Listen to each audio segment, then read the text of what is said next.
Shalom, selamat pagi, selamat bertemu kembali dalam program kita membaca kitab setiap hari. Pagi hari ini kita masuk dalam episode 31 Oktober. Saya terus mengajak kita Bapak dan Ibu, mari kita ikutin terus pembacaan Alkitab kita. Mari kita membaca Alkitab setiap hari, mari kita jadikan Alkitab menjadi bacaan harian yang memberkati hari-hari kita. Amin. Sebelum kita lanjutkan, saudara kita, mari berdoa bersama. Bapak yang baik, terima kasih untuk pagi hari ini, hari yang baru bagi kami. Kami percaya hari ini kami boleh berkemenangan dalam pimpinan Tuhan, dalam pimpinan firman-Mu. Dan bahkan renungan pagi hari ini Roh Kudus memimpin kami. Di dalam Yesus Kristus kami berdoa, haleluya, amin. Baik, tema firman Tuhan pagi hari ini bagi kita, rancangan Tuhan, rancangan damai sejahtera. Rancangan Tuhan, rancangan damai sejahtera. Saya bacakan dari Yeremia pasal yang ke-29 ayat yang ke-11. Sebab aku ini mengetahui rancangan-rancangan apa yang ada padaku mengenai kamu. Demikianlah firman Tuhan, yaitu rancangan damai sejahtera dan bukan rancangan kecelakaan, untuk memberikan kepadamu hari depan yang penuh harapan. Di dalam renungan kita pagi hari ini, Nabi Yeremia menulis surat kepada orang Yehuda yang ditawan di Babel, ya sekitar tahun 597 sebelum Masehi. Nabi-nabi palsu berkata bahwa penderitaan mereka, yaitu ditawan di Babel, hanyalah sementara. Nabi-nabi palsu ini berkata bahwa oleh pertolongan Tuhan mereka akan segera kembali ke Yerusalem.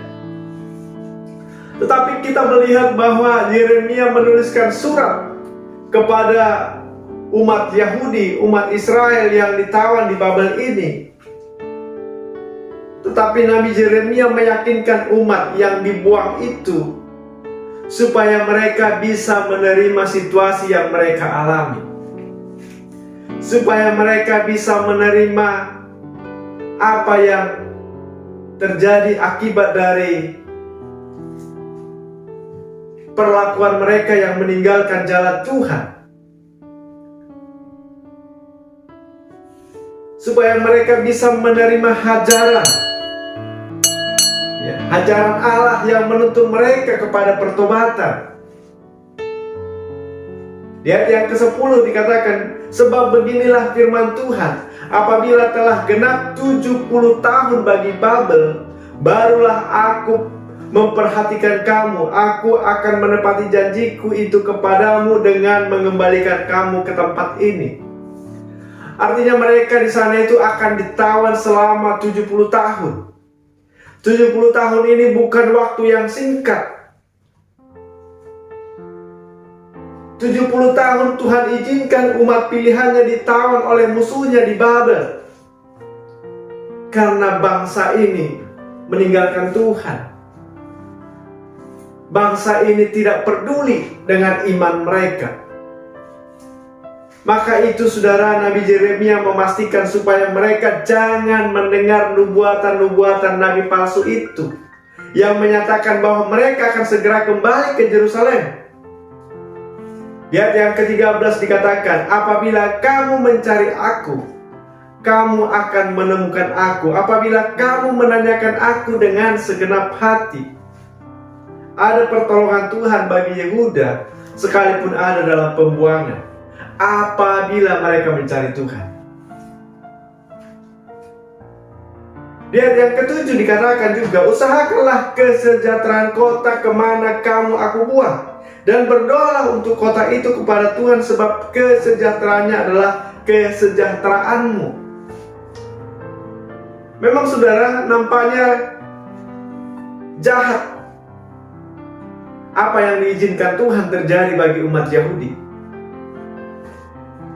Tetapi ketika bangsa ini mau merendahkan hati, ketika bangsa ini mau mencari Tuhan, mau menanyakan Tuhan, maka apa yang tampaknya jahat, Tuhan rancangkan menjadi kebaikan bagi orang yang mau bertobat. Dan Tuhan menantikan pertobatan kita.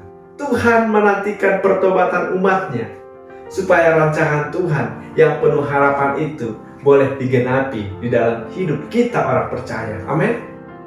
Rancangan Tuhan, rancangan damai sejahtera. Saudaraku yang kasih Tuhan, di dalam hidup ini pun seringkali juga Tuhan izinkan itu terjadi. Kenapa Tuhan izinkan terjadi?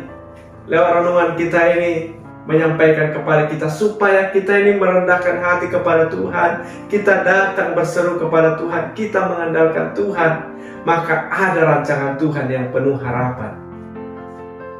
Yang apa yang tampaknya jahat bisa Tuhan jadikan menjadi kebaikan bagi kita yang percaya. Amin. Jadi saudaraku yang kasih Tuhan, renungan kita pagi hari ini mengajak kita supaya kita tidak seperti bangsa ini yang meninggalkan Tuhan.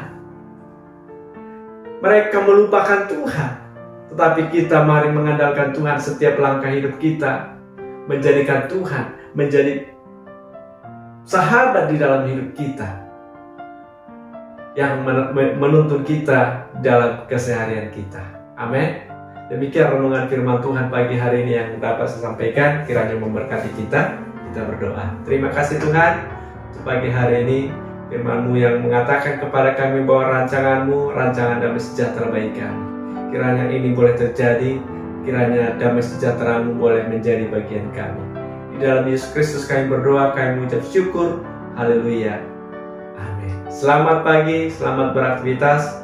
Tuhan Yesus memberkati kita. Shalom.